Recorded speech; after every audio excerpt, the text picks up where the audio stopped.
Init na eksena ang naganap sa isang closed-door Senate injury matapos umanong harap-harapang kumprontahin ni dating Senator Ping Lacson si Pangulong Kuting. Ayon sa mga ulat, diretsahang binuntatan ni Lacson ng Pangulo sa harap ng ilang opisyal ng gobyerno matapos iharap ang umuni matitinding ebidensya ng sabwatan para siraan at sabotahin si Vice Presidente Inday Sara Duterte.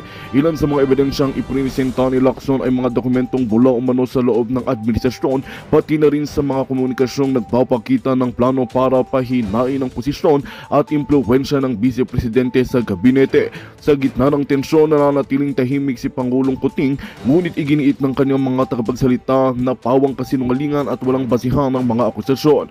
Samantala, umani ng suporta si Lacson mula sa ilang senador at grupong sibiko na nananawagan ng isang mas mabilis at transparent na imbestigasyon. Naglabas din ng maikling pahayag si VP Sara kung saan sinabi niyang ang katotohanan ay lalabas sa tamang panahon. Patuloy ang pagabang ng publiko sa magiging tugon ng Malacanang sa mabibigat na paratang na ito. At yan nga ang balitang ating pakakatutukan. Ngunit bago ang lahat, siguraduhin mag-subscribe at i-hit ang notification bell para sa patuloy na pagtutok sa mga sulyap ng bagong balita sa tunay na boses ng masa.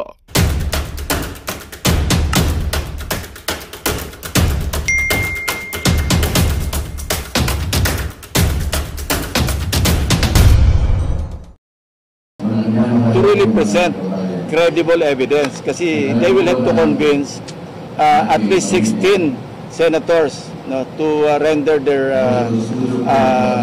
verdict of conviction. Kasi kung kulang ebidensya, wala talaga eh. Kasi will be answerable to the Filipino people. Paano ka nag-convict kung wala namang ebidensya? O napakawik ng ebidensya? Ngayon, paano ka mag-a-acquit kung napakatibay naman na ebidensya? So dapat... Dito to yan. Ma-acquit o mako-convict, nakabase yan sa politika, hindi sa ebidensya. Kasi doon sa impeachment nitong si former Chief Justice Renato Corona, kung pinakinggan ang ebidensya, dapat maa-acquit siya. Pero dahil politika yan, na di umano talaga nagpalakad ng napakaraming milyon noong mga panahon na yun, anong nangyari kay Corona? Na-impeach ho siya. After 10 years, na-acquit ho siya sa lahat ng plunder case o kung ano man ang kasong isinampa sa kanya pagkatapos ng impeachment. Wala hong ebidensya, kulang-kulang ang ebidensya dito kay dating former Chief Justice Renato Corona. Kaya yung sinasabi na yung Lacson na dapat ganito, ganyan, dapat dahil paano mo i-acquit kung mabigat ang ebidensya? Paano mo naman i-convict kung mahina ebidensya? O paano nangyaring na-convict yang si Renato Corona gayong lahat ng kaso laban sa kanya ibinasura? Yun ang tanong ho natin dyan. Kaya yung mga ganyang klaseng litanya ng mga bagong halal na senador, wag ho kayong magpabudol. Hindi nila malaman yan kung saan sila babalik. Tinitimpla nila ang tinitimpla nila kung ano nga ba ang damdamin ng sambayan ng Pilipino dito sa impeachment na to. Kasi kahit na mahina, malakas ang ebidensya, pagka nadaan niya sa propaganda, pagka walang mga vlogger, walang mga taga-suporta ang nagsalita at talagang pinaliwanag yung mga kaganapan na yan dyan sa impeachment trial ni VP Sara, itatrabahuin ho kasi yan. Mapipressure yung mga senador kahit mahina ang ebidensya, kung yung naratibo sa social media, tumindi yung public clamor na dapat ganito, dapat ganyan. Yun ang gagawin ng mga yan. Lalo na meron pang pakimkim galing kung kani-kanino. Di ba? Hindi yan yan nga si Senator Lacson, inamin niya na nasaksiyan niya, natunghayan niya. Correct nyo ko kung si Lacson yun. Yung nangyaring bayaran. Pero itong si Lacson, pagkakaalam natin, hindi siya tumanggap doon sa nangyaring impeachment dito kay Renato Corona. Nung na-impeach siya diyan sa Senado. Hindi ho siya isa doon sa mga kumuha pero nasaksiyan niya. Kaya maging siya ay alam niya, hindi naman ho talaga base sa ebidensya, base sa ganito, sa ganyan. Base kung gaano kalaking pera ang kayang pakawalan nung kung sino man ang tao na gustong magpa-impeach kay VP Sara. Yun ho yun. Evidence-based, lagi nakabase sa ebidensya pipresentan por Bola. Eto, naku, itong noong tinubuan ng tao. Yan ang sinasabi natin. Masyado mong pinagmalaki no umo. Masyado nung inuna kayabangan mo. Eto, pakinggan nyo ho ito si JJ Suarez. If sa House once po magkaroon ng change of leadership, gaano po kalaki epekto po nito sa atin, sa prosecution panel? I don't think there is any change in leadership that will happen in the House. So that matter has no value really. Sorry. Kalma lang. Kalma lang, Brad. Yung mga ano nyo dyan, yung mga kasamahan nyo, hindi nyo na hawak ngayong mga panahon na to. Base sa naging outcome ng 2025 midterm election, wala hong control yaang House of Representatives sa mga tauhan niya o mga kawani o yung mga representante nandyan sa House. Kasi kung merong control dyan o kung talagang matindi pa mahigpit pa ang sakmal nitong si Romualdez diyan sa House of Representatives, ni rumor na magkakaroon ng leadership changes diyan, imposibleng magkaroon ng ganun.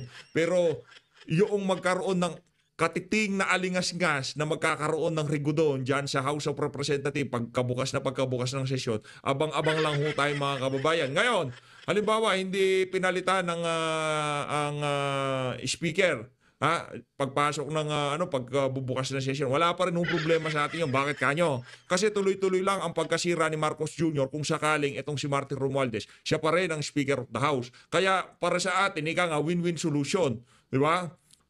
Pagka natanggal si Tambaluslos at pinalit itong si Congressman Pulong Duterte, okay na. Palakpakan tayo dyan, di ba? Gandang balita niyan. Ngayon, kung nanatili si Martin Romualdez bilang Speaker of the House, okay din ho sa atin yun.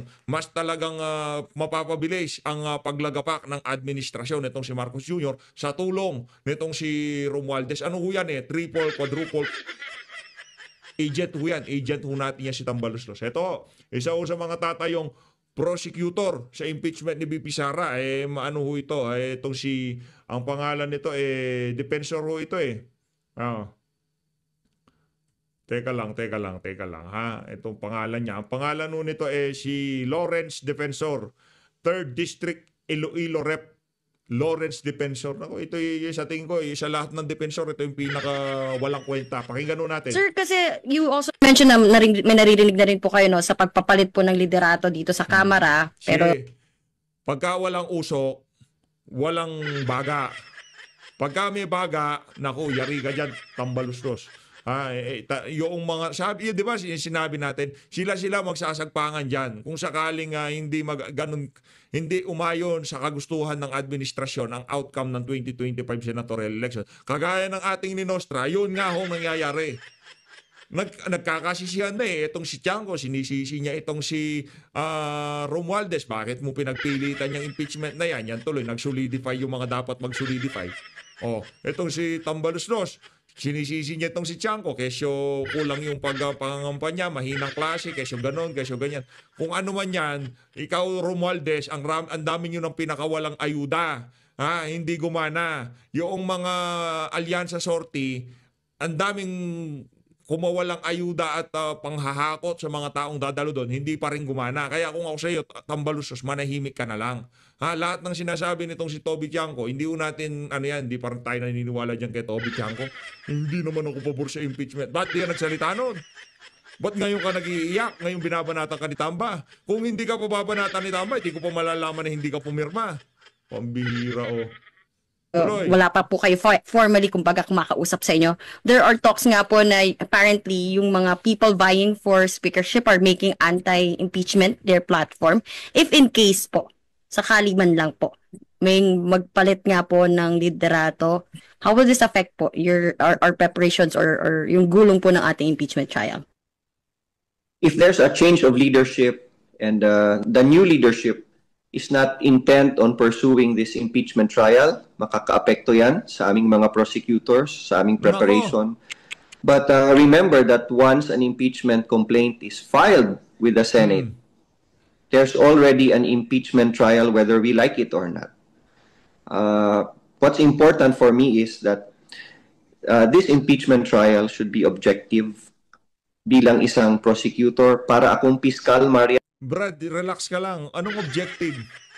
Kung paano tinrabaho yung ano na yan, yung impeachment trial na yan, wala tayong nakitang pagiging objective dyan sa pagtatrabaho nyo dyan sa impeachment na yan. Ngayon, gagawin ng isasagawa yung impeachment trial, gusto nyo maging objective. Anak ng tokwa. Hindi nyo nga pinatapos ang COA doon sa kanilang ginagawang investigasyon. By the way, ano na nga ba kaya nagresulta doon? Di ba noong pang February natapos yung ano na yon, o audit ng COA o yung investigasyon doon sa disallowance notice nitong si BP Sara. Wala na hong balita doon sa ano na yon, doon sa findings ng COA. Yan, piskal sa isang korte.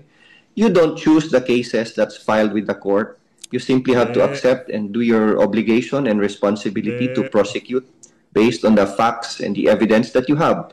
It's a constitutional duty for the prosecutors to do their job. Hindi ko hiningi ito, hindi ko pinilit maging miyembro ng prosecution team. And I'm very happy to see that the results of the senatorial race is as it is right now. Going into the 20th Congress, it's very good for the country to have a well-balanced Senate coming into the impeachment trial. So the people will see that the senator judges will be fair, coming from different affiliations, and it will be easier for people to accept a conviction or an acquittal if the Senate is balanced in its membership and in its judgment. Maganda yon. Maganda yung nakikita ko. Thank you, sir. You mentioned na malaki po yung magiging Anong maganda yung nakikita mo? Ang maganda lang sa nakikita nyo, yung kikitain ng mga kung sino man nagtutulak dyan sa yun magandang kita, pero yung dyan sa impeachment na yan, kailangan ng ibasura yan. Diba? Base dito kay Congressman Toby Chanco, yun daw ibang mga congressman na pumirma dyan, pinilit lang, tinakot na maiipit yung kanilang mga pondo. Yun pa lang dahilan na yun, na hindi tao sa puso ng mga pumirma dyan sa impeachment na yan. Dapat talaga itigil na yung kabalbalan na yan. Pero ang gusto ni BP, tuloy yan. Gusto ko ng bloodbath, ika nga. epekto kung sakaling nga pong magkaroon ng papalit na leader at hindi suportado yung impeachment. Paano po ito makakapito po sa inyo? Yes. It will affect the degree of preparation that we will have. It will affect the degree of desire that the members of House of Representatives who signed the impeachment complaint on how bent they are in pursuing a conviction. But nonetheless, as a prosecutor elected by 215 members who signed the impeachment complaint, I cannot turn my back on the responsibility to present the evidence objectively and to lay down the evidence based on what we have according to the impeachment. Hindi. Pagka isa ka sa mga prosecutor, maganda yung bigayan. Yun ang dahilan dyan. Hindi yung pagtitiwala ng mga naghalal sa'yo bilang prosecutor dyan sa impeachment. Hindi totoo yung kabalbalan na naman yun. Puro kabalbalan talaga yung mga sinasabi nitong mga aso ni Tamba. Ang bottom line dito, binulgar na nitong si Congressman Toby Chanco na nagkaroon ng panggigipit doon sa mga congressman na ayaw pumirma dyan sa impeachment ni VP Sara. Hoy, doon sa mga nakakamiss kay Bambini nagtinatanong tayo bakit hindi daw natin siya binabanatan. Marami pa akong mga kaganapan pero subukan ho natin sundutan niya ang si Bambini. Subukan ho natin banatan sa mga susunod na video natin. Kasi dami nag-iiyakan sa social media.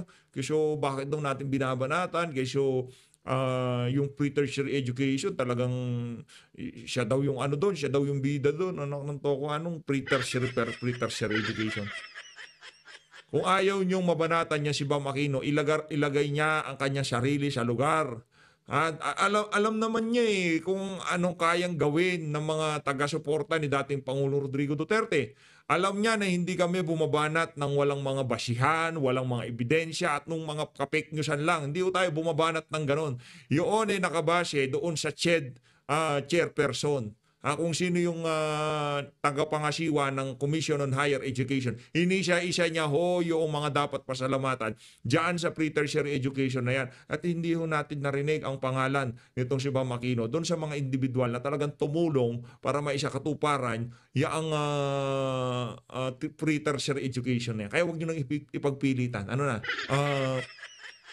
Kalmahan nyo lang. Ito, Dito na uta kay Congressman Toby Chanco. First guest this afternoon, we have Alyansa ng para sa Bagong Pilipinas Campaign Manager na Votas, Congressman Toby Chanco. Good afternoon, Congressman Chanco. Yes, good afternoon. Thank you for joining us. Hi, Congressman. Congratulations, ha? Long time no see. Congrats. Nakabawi na ba kayo tulog? Hindi pa Itong si Edling daw, talagang ano to eh. Talagang mapambuisit ito eh, no? Nakabawi na ho ba kayo ng tulog? Dapat ang tanong mo, nakakatulog pa ho ba kayo? masyado. Nagbabawi pa lang. Dami pang trabahong yun. Well, it's double-sided, no? It's both congratulations for winning your re-election. Siya, personal congratulations. And also commiserations sa outcome ng Alyansa slate. So, let's start with that. Ano po yung assessment nyo? What happened? What went wrong there? And what you think you could have done differently? Okay, number one, syempre, this is the reason why I've been avoiding interviews during the campaign. If you notice, I never granted interviews during the campaign because there are questions that I wouldn't have been able to answer. May mga tanong na talagang hindi ko kayang sagutin noong kampanya dahil makakasama doon sa aming kampanya. Isa sa mga yon is yung talagang nagsimula yung problema namin nung nag-file ng impeachment case ang House of Representatives against kay VP Sara. Because yung October surveys namin, 9 na alyansa ang pasok sa buong Mindanao. Pagdating nung survey namin after the impeachment, before the incident of bringing the former president to Hague, 4 na lang. So just because of the impeachment, 4 na lang yung natirang alyansa candidates doon sa Mindanao. Kaya kung mapapansin nyo, early on, binawasan ko yung rallies doon sa Mindanao kasi wala rin mangyayari sa amin doon eh. Pupunta kami doon, hindi rin naman namin makukumbinsi yung mga tao. Bakit? Tama rin naman eh. Ba't mo pa sasayangin ang resources ng kampanya doon sa isang lugar na alam naman nila, ekis na sila. Tama naman yung sinasabi nitong si Toby Chanco na yung judgment call na yun, naniniwala tayo. Kasi doon sa punto ng election na yun, na talagang wala na silang maliligawan dyan sa Visayas at Mindanao. Ano na sila doon? Kumbaga markado na sila. At ang gusto na lang mangyari ng mga kababayan nating taga Visayas at Mindanao, turuan ng leksyon itong administrasyon ni Marcos Jr. Pakita nila na talagang pagka binangga mo ang mga Duterte, may kalalagyan ka talaga. At yun naman ang ating nakita. Dapat sana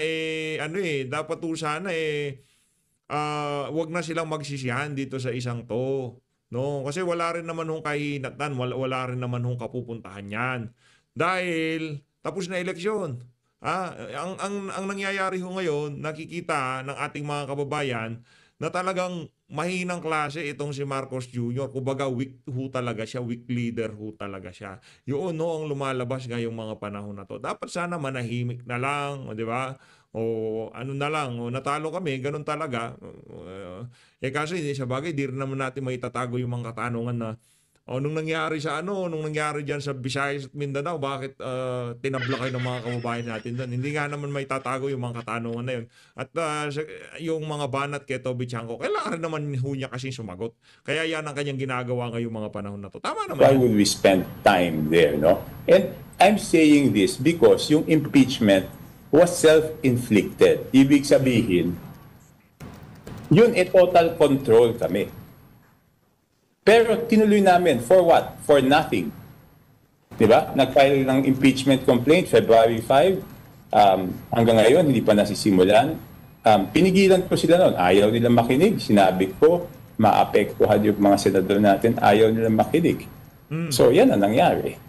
Sinong ayaw makinig? Ito bang mama na to ang ayaw makinig? Isa ba Congressman Toby Chanco, isa ba itong mama na to sa mga ayaw makinig? Sa iyong babala na wag nang ituloy ang impeachment dahil makakasama sa mga kandidato nyo. Yan ang problema. Inuna mo kasing hairline mo JJ Suarez. Yan tuloy, natalo yung mga, ano na lang, kumbaga, yung impeachment na yan, ika nga point of no return. Yung kalaban nila, naghahanap na ng bloodbath. Paano ka ba naman naatras? Yung kalaban nyo, hindi niya na iniiwasan. I-impeach mo nyo ako, wala akong pakialam. Magkakaalaman tayo dyan. Diba? Ganun no si Vice President Sara Duterte. Sir, clarify ko lang, when you say pinigilan mo sila, sino pa yung tinutukoy natin? Sinabi ko doon sa House na anong stand ko doon sa impeachment. Una, sinabi ko, bakit nyo ginagawa yan? Last day of session. Okay? Last day of session. June 2 pa magpaadidinggin ng Senado yan. Magiging issue yan sa eleksyon. So, kaya hindi ako pumirma. Tinuloy nila. O yan ang naging epekto. Tapos nasundan pa nung sahig. No? So, anong nangyari doon sa isip ng tao? Ang nangyayari sa isip ng tao, masyado nating pinupunterya, di ba? Masyado nilang pinupunterya. Ibig sabihin, una, yung anak, inimpeach mo. Tapos, yung tatay na padala sa Hague. Pero yung pagpadala sa Hague, there are circumstances external to us, beyond our control. Di ba? So, hindi mo pwedeng sabihin na yan ang reason. Ang talagang pinagsimulan yan is yung impeachment na pinipigilan ko silang gawin. Pero saan ang pinigilan po? Merong nagkaroon ng excuse itong si Boy Toby Tiangco. Kung sakaling matalo man kami sa eleksyon, meron akong dahilan. Anong dahilan? Dahil yan sa impeachment ni BP. Sabi ko naman sa inyo, di ba? Maaapektuhan ang kampanya natin din dyan sa gagawin nyo na. Tinuloy nyo pa rin. Ayan, taloy na pala natin. Sino sisisihin? Tayo dito. Si Toby Tiangco kinuha yung maging ang tawag dito, maging campaign manager. Ang sinasabi ko natin dito, hanggang saan ba naman ang kayang gawin ng campaign manager? Bakit to ang PDP laban? 'Di ba? PDP laban, wala ho silang malaki ang mga sorti. Ang meron lang sila mga matitinong kandidato. Diba? Meron lang ho silang matitinong kandidato at yung ibang mga matitino, hindi lang ho sila pinalad, pero matitino ho sila. Di hamak na mas matino, yaang mga yan, dyan sa mga nanalong kagaya nitong si Soto at nitong si Lacson. Yung banat na yun ni Soto, walang kwenta yun pagka kung sakaling nanalo itong si Attorney Vic Rodriguez, mas matindi ho ang kanyang mga litanya dyan. Yun ang ating sigurado dyan. Kaso natalo lang ho. O nadaya. O kung ano man ang nangyari dyan sa election na yan. Ang issue dito, nasa packaging. Yun ang problema. Nasa packaging. Yung kasing ginawa ho nilang packaging, siraan ng mga Duterte, i-impeach si BP Sara, ipadala sa dahig itong si dating Pangulong Rodrigo Duterte. Habang yung mga kalaban nila, anong pinapangako sa ating mga kababayan? Malinis na pamahalaan. Pag kami nanalo, talagang lahat ng problemang kinaharap natin ngayon, susubukan natin i-address yan. Sila nakafocus lang sila doon sa ayuda, sa 20 pesos na bigas. Yun talagang nangyari dyan. Huwag niyong sisihin niya si Toby Tiangco. Di ko siya pinagtatanggol. Pero hanggang saan bang kayang gawin ng isang campaign manager? Kung puro sabaw-sabaw ang mga kandidato, ay ang tawag dito, yung nag-i-endorse ng administrasyon. Wala ho talagang mangyayari. Sinubukan po niyong pigilan yung liderato ng Kongreso. Ano po ang sagot sa inyo kung bakit nila itutuloy o tinuloy ng panahon yun? Okay. Alam na nila yung stand ko tungkol dyan. Kaya nung huling meeting, hindi na nila ako sinama dyan sa usapan ng impeachment. So anong ginawa ko? Hindi ako pumirma. Pero alam nila yung stand ko dyan. Ever since before, I've been very clear about my stand on the impeachment. No? Congressman, merong story ngayon from the House Sabi nila, I think it's in reaction to what you said, Sabi nila, 86% daw of the congressmen who signed the impeachment complaint, nanalo naman. Ano pong masasabi niyo ron? Okay, iba ang national, iba ang local politics, iba ang national politics, no? Ang local politics is based on the performance ng iyong representante, no?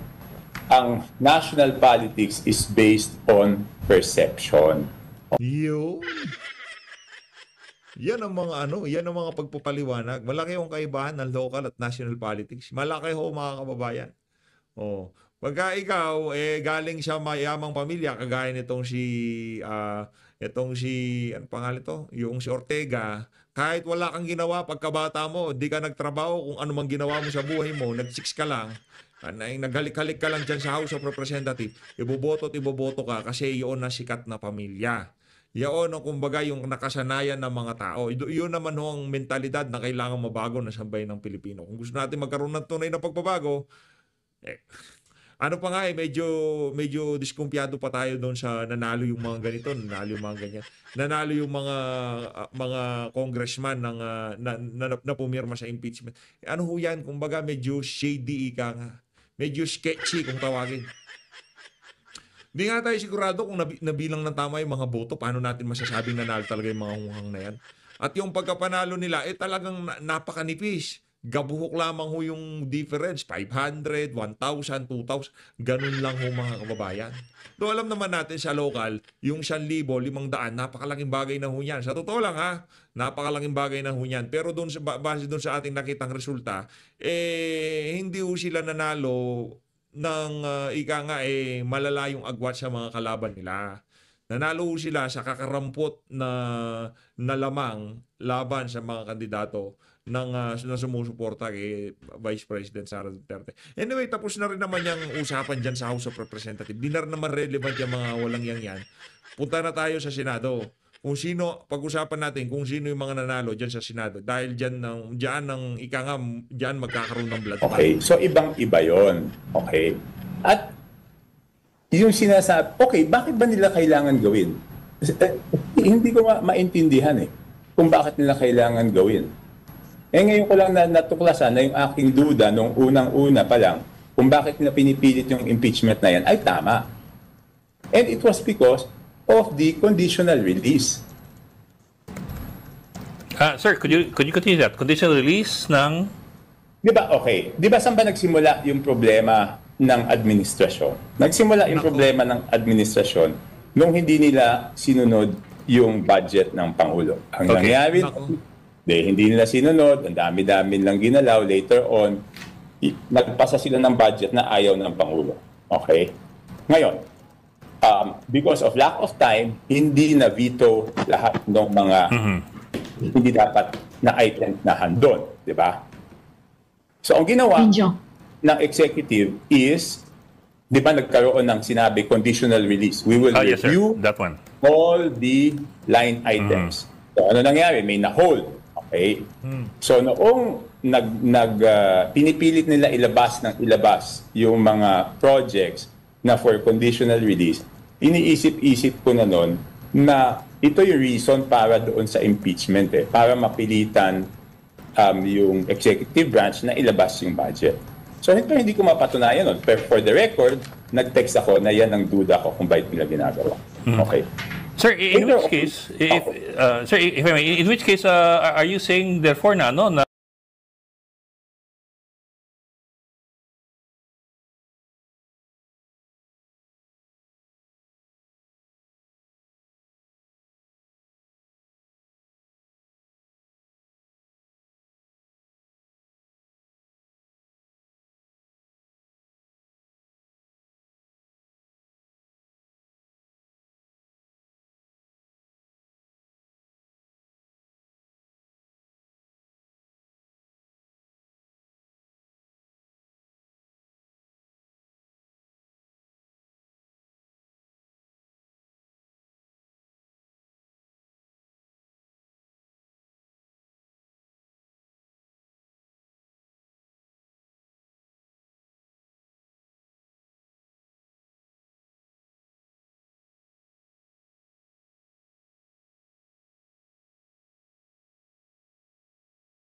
Magandang balita ang hatid namin sa inyo ngayong araw. Sa pagtatapos ng aming balitaan, nagbigay kami ng mga mahalagang impormasyon.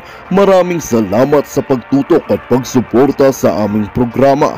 Huwag kalimutang manatili sa mga susunod na araw para sa mga bagong balita at mga kwento na dapat nating abangan. Mula sa Boses ng Masa, magandang araw, Pilipinas!